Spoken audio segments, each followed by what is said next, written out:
Pengen ibu-ibu pengen piknik ten neraka napa mboten, Bu? Kok mboten purun toh? Wong dijelaske dalam Quran surah Al-Muddatsir, mang jenengan buka utawi ten surah As-Saffat disampaikan oleh Allah penghuni surga niku mungkin apa piknik, mengunjungi kan piknik berarti kan, rehlah kan itu kan, perjalanan. Lha ngoten Pak. Kan fijan nati yatasa alun anil mujrimin, ketika sudah di surga mengke mesti goleki bolone dhisik endi kok renek. Tanggoku dhisik sing gak gelem salat ning endi to kok gak ono kan gitu. Tanggoku dhisik sing ngejak aku maksiat endi to kok gak ono, kancaku dhisik. Kan ngoten to. Sami kita kalau misalkan reuni SMP. Dhisik endi to wong kae kok renek ramelu reuni. Oh bakno lagi enek urusan. Oh bakno lagi sakit. Oh bakno lagi nopo kan itu. Ngaten swarga nggih ngoten. Fi jannati yatasaaluna 'anil mujrimin. Kemudian oh ini yang dulu jamaah ikut sholat ternyata ada semua di absen satu persatu. Kemudian apa? Ternyata yang belum ada 'anil mujrimin, para pelaku kemaksiatan. Kemudian ketika sudah bingung, ini mana pelaku kemaksiatan? Bilang kepada para penjaga surganya Allah Subhanahu wa taala, maka mereka mengunjungi neraka, Pak. Oh, piknik tadi. Nek ten biasanya kan napa niki hari Ahad ten jalan Solo Tangmangun niku biasanya kathah rombongan wisata dari mana, SMP mana, SMA mana, jamaah apa kan gitu kan, arisan nopo, warga mana, wisata ke tempat Tawang Mangu, nyari tempat yang dingin-dingin. Swarga niku pun sejuk, goleke tempat sing napa? Panas-panas kan itu kan. Masalakakum fi sakor. Apa yang menyebabkan kalian masuk ke neraka sakor? Nah, niku mungkin yang akan kita bahas. Nah niki maka perkenalan bagi saya penting, Pak. Nama saya niki lengkapnya Abdullah Muqimuddin Asyarif. Abdullah itu artosipun hamba Allah karena nama itu adalah doa. Jadi sampai Nabi memerintahkan kepada kita untuk memberi nama-nama yang baik agar supaya menjadi suatu doa. Nah, saya sampaikan artinya mungkin agar jenengan doakan nama yang diberikan orang tua saya Abdullah niku artinya hamba Allah. Berarti hamba Allah bukan hambanya manusia, bukan hambanya makhluk. Muqimuddin niku artosipun orang yang menegakkan agama. Maksudnya agama apa? Asyarif, agama yang mulia yaitu adalah agama Islam. Jadi kula nyuwun donga saking para jamaah Masjid As-Salam ingkang solih solihah niki, kula nyuwun donga semoga saya menjadi seorang hamba Allah yang hidupnya digunakan untuk menegakkan agama Allah yang mulia. Amin ya rabbal alamin. Niku doa. Saya lahir asli Sukoharjo, Pak. Asli Sukoharjo, kecil di Sukoharjo, Polokarto. Jenengan ngertos Polokarto, saya lahir di sana, kecil di sana. Kemudian mondok tahun 2010 mulai mondok. Nah, ketika mondok itu orang tua saya pindah ke Karanganyar. Karena ibu saya asli Karanganyar, Matesih. Kalau jadi Matesih, kemudian waktu itu saya sedang mondok sehingga saya nggak terlalu paham daerah Matesih. Karena 13 tahun di pondok pesantren kan gitu. Nah, kemudian di Matesih, jadi kalau sekarang KTP masih Matesih. Tapi ini sedang proses ganti KTP. Nah, kemudian jamaah yang semoga dirahmati dan juga dimuliakan oleh Allah Subhanahu wa taala, pada kesempatan pagi hari ini saya sangat berbahagia kalau aktivitas saya 4 tahun ini di Klaten, Jatinom, di Pondok Pesantren Al-Huda, Cawan Jatinom, Klaten. Tingkat pendidikan SLTA, tahfidzul Quran dan juga pendidikan keahlian. Jadi baru 3 tahun pondoknya. Saya di sana 4 tahun, pondoknya baru berjalan 3 tahun, 4 tahun setelah lulus daripada Mahat Ali Tahfidzul Quran Baitul Hikmah Walid Dirosah Al-Islamiyah. Jadi niku Pak, niku kalau perkenalan dari diri saya di Klaten. Tadi malam kalau perjalanan tadi pagi bukan dari Klaten tapi dari Matesih. Dari Matesih saya ke sini. Ngoten Pak, mungkin sekian perkenalan dari saya. Jadi di Klaten 4 tahun karena bulan Juli nanti sudah tidak di Klaten lagi, diminta untuk pindah tugas ke Sukoharjo. Di Sukoharjo karena lebih dekat juga karena istri masih aktif ngajar di Iskarima. Jadi sudah berkeluarga Pak. Berkeluarga sudah 2 minggu yang lalu. Cik manten anyar nih kan. 2 minggu yang lalu. Jadi istri masih di Iskarima, masih ngajar aktif di Iskarima. Taib, Jamaah yang semoga dirahmati dan juga dimuliakan oleh Allah Subhanahu wa taala. Dalam artian niku singkat mawon mengke bisa dibuka dalam Quran surah Al-Mudatsir yang merupakan pertanyaan para penghuni surga kepada para penghuni neraka. Jadi dalam Quran surah Al-Mudatsir ini Allah menyebutkan amalan-amalan penghuni neraka. Yang berarti amalan ini hendaklah dihindari oleh para penghuni surga. Quran ini kan ngaten, wonten zulumat, wonten nur, wonten kegelapan, wonten cahaya. Ada ada sabilur rusdi, ada sabilul ghayyi, ada jalan yang lurus, ada jalan yang bengkok. Ada kebenaran, ada kebatilan, ada keimanan, ada kekufuran, ada surga, ada neraka, ada amal soleh, ada amal keburukan. Niku jenenge Quran. Maka Quran ini disebut dengan Furqan. Quran surah Al-Baqarah ayat 185. Quran itu disebut dengan Furqan. Furqan itu nama pembeda. Wa bayyinatin minal huda wal furqan. Menjadi penjelas antara kebaikan dengan keburukan, antara jalan yang benar dengan jalan yang tidak benar. Nah, maka di situ Allah menyebutkan amalan penghuni neraka, masalakakum fi saqar. Quran surah Al-Mudatsir nanti dimulai daripada ayat ke-33. Masalakakum fi saqar, apa yang menyebabkan kamu masuk ke neraka saqar?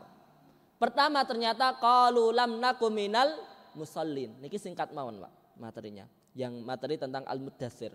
Pertama, lam nakum minal musallin. Yang menyebabkan kami masuk ke neraka saqar, kami tidak sholat. Maka tadi di awal saya sampaikan, pun potongan penghuni swarga, nomornya sholat subuh. Sampai kalau Haji Abdul Malik Karim Amrullah beliau menyampaikan, kalau pengen lihat orang Islam, lihatlah lapangan-lapangan masjid-masjid besar ketika menyelenggarakan sholat Id. Niku masya Allah penuh luar biasa kan ini. Tapi kalau pengen lihat orang beriman, lihatlah masjid-masjid ketika sholat subuh. Nah, maka bahkan dalam hadis yang lain Nabi menyampaikan, man sholal bardain dakhalal jannah. Sopo dene sing sholat pada dua waktu dingin, yaitu subuh dan juga asar, maka kata Nabi surga bagi dia. Wah, ini masya Allah. Dalam hadis yang lain Nabi menyampaikan, berikanlah kabar gembira kepada orang-orang yang berjalan di waktu subuh, di akhirat nanti akan Allah berikan cahaya. Mungkin saged dibuka. Maksudnya cahaya itu sebagaimana yang disebutkan dalam Quran surah Al-Hadid. Nah, ini keutamaan sholat subuh. Jadi ternyata calon penghuni neraka ciri pertamanya mereka tidak mau sholat. Walam nakunut aimul miskin. Yang kedua, kami tidak mau memberi makan orang-orang miskin. Gak gelem sedekah, pelit, util, medit. Nah, kalau ini masya Allah kita berada di momentum bulan Dzulhijjah. Di situ ada pengorbanan, korban, ya, menyembelih udhiyah, yaumun nahar, hari penyembelihan. Di situ kemudian dari 9 kita bagikan. Ada yang dibagikan misalkan dari jamaah Masjid As-Salam ternyata sudah penuh. Banyak daerah-daerah. Pinggiran Monogiri, pinggiran Klaten. Saya kurang tahu karena saya kalau Karanganyar sendiri malah kurang paham, Pak. Untuk Karanganyar sendiri kurang paham. Mungkin pinggiran Karanganyar juga ada. Beberapa daerah yang ternyata belum ada namanya kurban. Ketika di Wonogiri niku masya Allah, di daerah pinggiran Giriwoyo niku, kenapa kok nggak ada kurban? Ternyata alasannya niku ngapunten, Pak. Loh, kurban niku kan sekali seumur hidup, Ustadz. Jadi sebenarnya niku napa? Mungkin niku ngajinin mergo ngantuk. Mulane ndek wau napa? Pak Kuswadi niku tanglek kalian jamaah niku kan. Wonten sing ngantuk napa mboten kan gitu kan. Mboten wontene sing napa pun angler kan gitu kan. Nah, maka tadi ditanya kan gitu kan. Lah napa? Bener, kurban itu kalau bisa minimal seumur hidup 1 kali, dudu seumur hidup cukup 1 kali. Mergo ngantuk ininge kurban, kan kalimatnya kurban itu minimal seumur hidup sekali. Mergo ngantuk krungune gur kurban minimal seumur itu, minimal itu hilang, ilingnya napa kurban seumur hidup 1 kali kan gitu kan. Oh, niku mergo ngantuk niku makanya bahaya ngantuk nih kan. Nah, ini jamaah yang semoga dirahmati dan juga dimuliakan oleh Allah. Maka yang kedua, walam nakunut aimul miskin.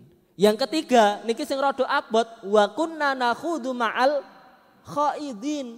Kami dulu ketika hidup di dunia terlalu banyak ngomong, ngobrol, jagongan dengan orang-orang yang membicarakan sesuatu yang tidak manfaat. Kula tanglet kalian ibu-ibu, Bu, sing jenenge napa? Yang namanya beli sayur. Nek waktu pagi kan itu kan. Beli sayur utawa napa? Ketemu ngobrol kalian tanggane 10 menit niku dangu napa cepet, Bu? 10 menit ngobrol niku. Bapak-bapak sing jenenge sani bapak-bapak sing jenenge ngopi ning wedangan angkringan 10 menit niku dangu napa cepet? Cepet, teh mawone dereng napa kopine we dereng napa? Adem, cesih panas kan gitu kan. Tapi sing jenenge salat subuh, sing jenenge salat zuhur 10 menit niku cepet napa standar? Napa suwe? Mulane ngapunten Pak Bu nggih, kula panjenengan sami niku sampai napa? Makanya kalau mau ngandalkan salat kita niku sehari semalam, salat kita perbandingannya berapa toh? Sehari semalam niku wonten 24 jam, 24 jam. Saniki monggo kula panjenengan sami hitung salat subuh kira-kira pinten menit? Salate tok nggih, mboten sah saking adzane. Kira-kira pinten menit Pak Bu? Nek ten mriki pirang menit? 5 menit, ben rodok suwe 7 menit wae lah kan.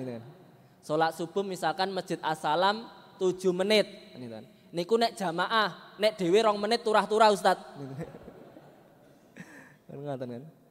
Lah nggih kan kilat. 7 menit, zuhur pinten menit?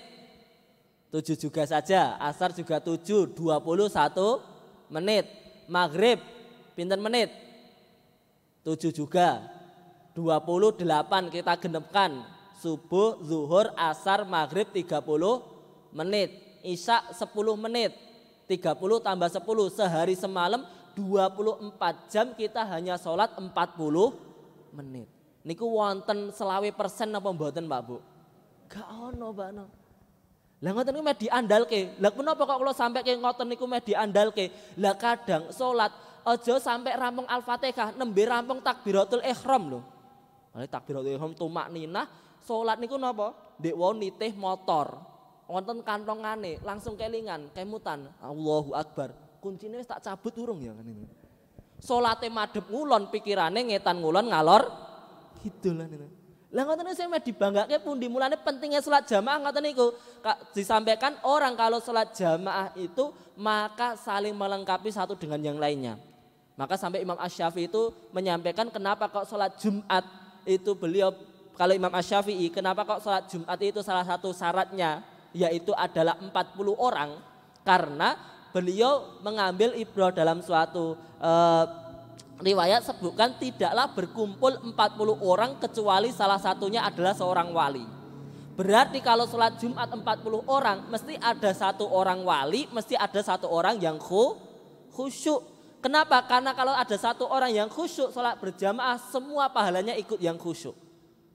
Tapi nggih ngoten niku nggih mboten sah terus, wah aku tak rasa khusyuk wae wis enek sing khusyuk kan gitu kan. Wah niki wong-wong pukil nggih ngoten niku kan. Maksudnya adalah napa Pak? Niku pentingnya salat jamaah. Lah nek salat dhewe pahalane ya gur siji, niku bakno mboten khusyuk, kilat malan. Nek jamaah niku kira-kira kilat napa mboten? Nggih mboten kilat wong ngikut imame. Nah niki maka wa kunna nakhudhu ma'al qaidin. Nek yang pertama gampang lolos salat. Yang kedua sedekah, infak. Nah yang ketiga niki wa kunna nakhudhu ma'al qaidin. Niki sering lalai. Kita terlalu banyak ngobrol lalai berbicara sesuatu yang tidak bermanfaat kepada orang yang membicarakan sesuatu yang tidak bermanfaat. Wa kunna nakhudhu ma'al qaidin. Nah niki ma'asyiral muslimin jamaah yang semoga dirahmati dan juga dimuliakan oleh Allah. Niku mungkin poin inti pada pembahasan kedua. Jadi kalau pembahasan pertama tadi kita sampaikan yaitu nikmat kehidupan kita syukuri. Cara mensyukurinya adalah dengan sholat. Kemudian berikutnya bukan poin yaitu perkenalan tadi sedikit menyinggung tentang apa? Memberi nama yang baik karena nama itu adalah suatu doa. Yang ketiga berikutnya lagi orang yang sholat itu adalah salah satu ciri penghuni surga. Dan juga penghuni surga itu nanti akan mengunjungi penghuni neraka yang penghuni neraka memiliki setidaknya minimal 3 amalan. Amalan penghuni neraka apa? Pertama gak gelem sholat, Yang kedua apa? Gak gelem infak. Yang ketiga mereka terlalu banyak berbicara sesuatu yang tidak bermanfaat. Niku 3 hal.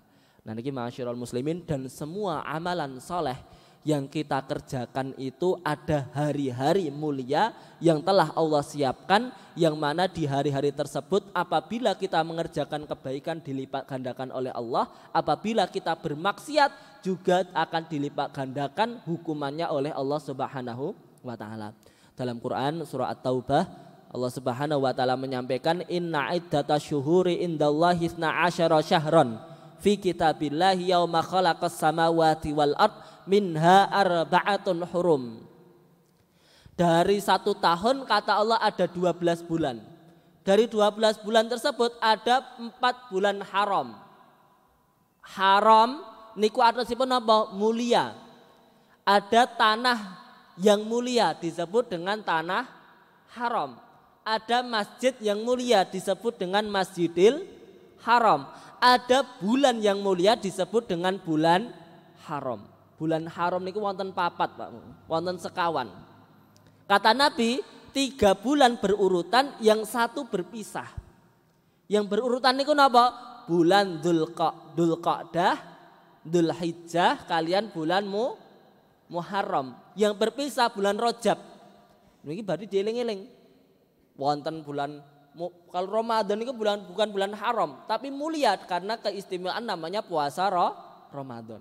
Selain itu ada 4 bulan mulia, yaitu Dzulqa'dah, Dzulhijjah dan juga bulan Muharram, dan satunya lagi adalah bulan apa? Rajab. Apa kemuliaannya? Kata Nabi SAW, kalau kita berada di 4 bulan haram ini, berbuat kebaikan dilipat gandakan oleh Allah. Berbuat maksiat hukumannya dilipat gandakan juga oleh Allah Subhanahu wa taala. Maka ini penting Pak. 1 tahun kan ada 12 bulan. Muharram, Safar, Rabiul Awal, Rabiul Akhir, Jumadal Ula, Jumadal Akhirah, Rajab, Sya'ban, Ramadan, Syawal, napa? Dzulqa'dah, Dzulhijjah. Pada tahun 1500-an, 1600-an, nggih, sudah banyak masyarakat Pulau Jawa itu memeluk agama Islam. Maka oleh penguasa pada zaman tersebut bernama Sultan Agung, agar supaya orang-orang Jawa itu lebih mengingat beberapa hari-hari penting, bulan-bulan penting, maka diberi serapan. Dari bahasa Arab dijadikan serapan di bahasa Jawa, bulan-bulan Jawa. Dari bulan Muharram menjadi bulan apa? Suro. Kenapa kok dinamakan Suro? Karena di situ diambil dari kata Asyura. Pada bulan Muharram itu ada namanya Asyura, puasa Asyura, puasa pada tanggal 10 bulan Muharram. Wong Jawa wangel ngomong Asyura. Nanti kemudian diserap menjadi bulan Suro. Maka kemudian jadi namanya bulan Suro. Muharram, Safar, Sapar, Rabiul Awal di situ disebutkan dalam tarikh. Di bulan Rabiul Awal itu ada hari kelahiran manusia yang mulia, yaitu kelahiran Nabi Muhammad SAW. Maka disebut bahasa Arabnya Maulud. Maulud, wong Jawa angel ngomong jenenge Maulud. Jadi bulan apa? Mulut. Nah, ini kan. Jadi Suro, Sapar, kan wong Jawa kan ngomong Sofar. Gampang napa mboten, Pak? Sopar, Sapar kan gitu. Mending Sapar kan gitu kan. Kemudian yang ketiga apa? Rabiul Awal, ada hari kelahiran biar ingat. Oh, Rabiul Awal ini ada manusia yang lahir, agar supaya kita kemudian banyak menyinggung tarikh. Kan ngoten niku.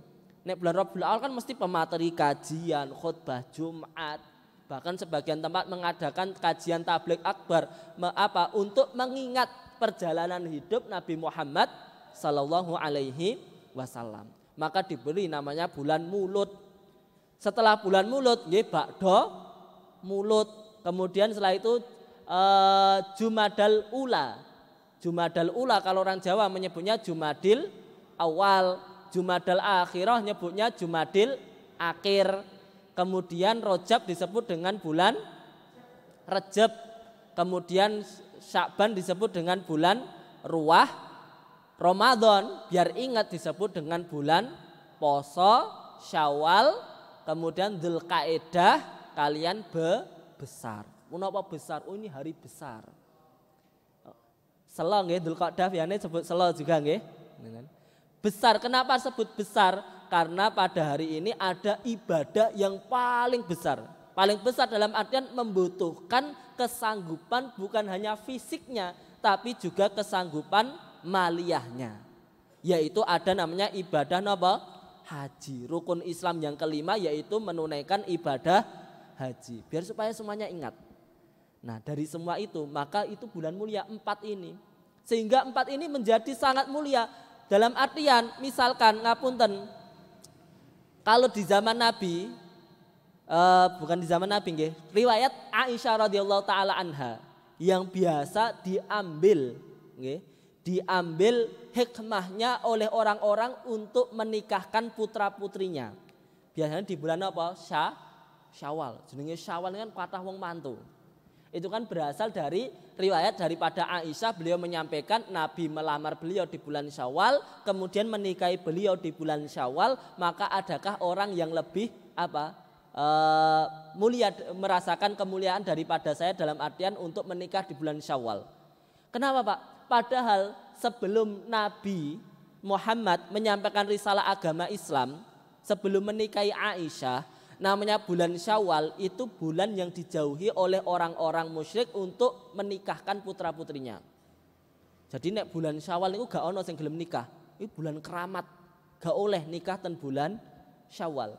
Tapi kemudian Nabi menikahi Aisyah di bulan Syawal. Dari situ bulan Syawal menjadi bulan yang digunakan untuk menikah. Sama dari 4 bulan haram, Dzulqa'dah, Dzulhijjah, kemudian Muharram dan juga Rajab. Niku biasanya ada enggak Pak dari 4 bulan ini yang dihindarkan untuk menikahkan putra-putrinya? Wonten apa mboten? Wonten biasanya ten bulan apa? Suro. Niku kula cari-cari, saya tanya kepada orang-orang sepuh, ternyata salah satu legendanya ada yang mengatakan, salah satunya lho Pak nggih. Salah satunya kenapa kok mboten angsal ten sasi suro? Mergone ten sasi suro niku napa? Nyi Roro Kidul nembe mantu kan itu. Waduh, aneh-aneh wae kan itu kan. Kok ya ora diundang kan itu. Nilai kudu nembe mantu nih, tiros nih kan ngoten niku. Maka berarti kalau sesuai dengan Quran dan juga hadis tadi, menikahkan putra-putri di bulan Suro niku angsal apa mboten? Angsal. Bahkan sampaikan namanya menikah niku ibadah napa mboten, Pak? Ibadah namanya menikah itu, sehingga padahal di bulan haram kita berbuat kebaikan dilipat gandakan pahalanya oleh Allah Subhanahu wa taala. Makanya saya kemarin nikah ini bulan dulu kok dah Pak. Lho kok mboten suro kesuwen kan itu. Nunggune kesuwen, nunggu suro jek rong sasi meneh kan itu kan. Nah niki jamaah yang semoga dirahmati dan juga dimuliakan oleh Allah Subhanahu wa taala. Dari semua itu nggih, maka kembali ada butuh namanya ilmu. Kalau singgung kemuliaan lagi banyak. Wal fajr walayalin asyar. Bahkan di bulan Dzulhijjah nanti 10 hari awal bulan Dzulhijjah niku lebih mulia lagi. Maka kita masih berada di 10 hari awal ini apa? Yang paling baik kita lakukan apa? Perbanyak ibadah dan juga pengorbanan. Pengorbanan itu apa? Waktu, harta, benda, pengorbanan. Ya. Perbanyak karena di situ lebih mulia.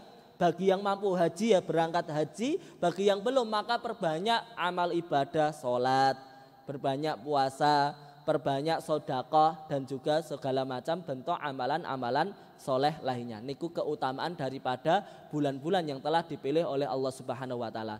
Niki karena sampai di waktu syuruk, maka 2 menit lagi niki sudah waktu syuruk, Pak. 2 menit lagi sebagai penutupnya.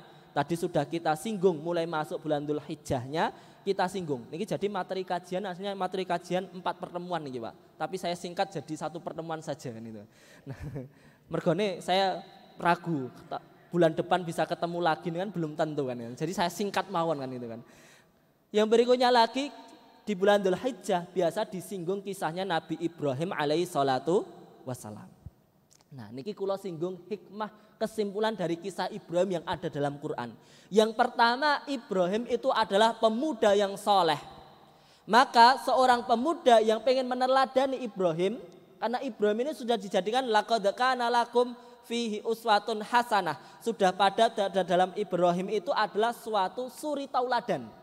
Jadi suri tauladan itu sering disinggung Nabi Muhammad dan juga Nabi Ibrahim. Ibrahim itu pemuda yang dia memiliki prinsip tauhid yang kuat.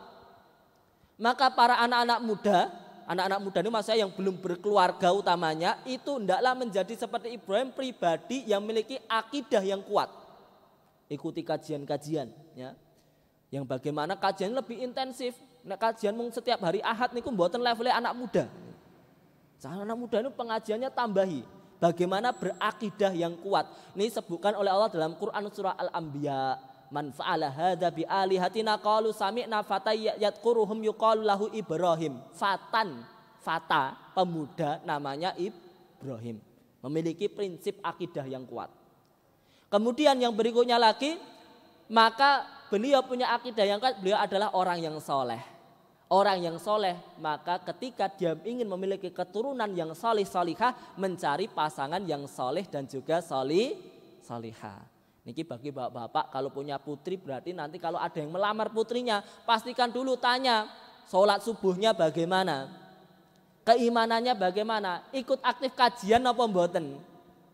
Kan ngaji ini penting, ngaji ini kan apa? Ngatur jiwa, hatinya diatur bagaimana kelembutan hatinya. Kemudian hatinya diatur bagaimana dia membina keluarga. Maka yang pertama yaitu adalah orang soleh bersama orang yang solihah. Orang solihah memilih orang yang soleh. Berikutnya lagi dari orang solih solihah, maka baru terlahir anak soleh bernama Ismail alaihi salatu wassalam. Bukti kesolihahan istri beliau bagaimana? Lihat nanti dalam Quran surah Ibrahim. Rabbana ini askantu min dzurriyyati biwadin ghairi dzar'in inda baitikal muharram. Kemudian lahir anak yang soleh, enggak biasa juga. Beliau berdoa, Pak. Berdoa ini ngapunten, Rabbi habli minas solihin. Buka Quran surah As-Saffat. Nanti dibuka mulai ayat ke-100. Di situ ada doa, Rabbi habli minas solihin. Ya Allah karuniakan bagi hamba anak keturunan yang soleh. Jadi nek pengen punya anak banyak doa niku, Pak. Nah, mulane kadang anaknya kok anakku anu Ustaz, jan ning masjid wangel tenan. Oh dhisik ora donga Rabbi habli minas solihin. Donga Ustaz, dongane napa berapa lama? Nabi Ibrahim doa itu 40 tahun, Mbak. Bayangkan. Sepanjang siang, sepanjang malam baru terlahir namanya Ismail. Maka maksud saya ma'asyiral muslimin, dari kesimpulannya hendaklah kita memperbaiki diri kita masing-masing, tidak ada kata terlambat selama kehidupan masih ada. Kemudian perbanyak namanya napa doa. Rabbi habli minas solihin. Semoga kita dikaruniakan anak yang soleh. Gak popo aku rong terlalu soleh, tapi jangan sampai anakku tidak seperti jangan sampai anakku ke tingkat kesolihannya sebagaimana diriku. Niku mungkin ngoten mawon Pak materi kita pada kesempatan pagi hari ini.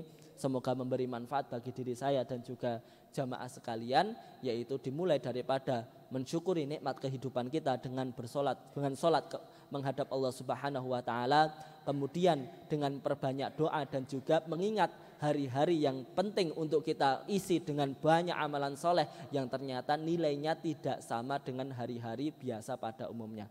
Sekian dari saya, kurang lebihnya mohon maaf. Aku qauli hadza wa astaghfirullah li wa lakum wa lisairil muslimina min kulli dzambin wastaghfiruhu innahu wal ghafurur rahim. Wa sallallahu wa sallam ala sayyidina Muhammadin wa ala alihi wa sahbihi ajmain wa akhiru da'wana alhamdulillahi alamin. Wassalamu alaikum warahmatullahi wabarakatuh.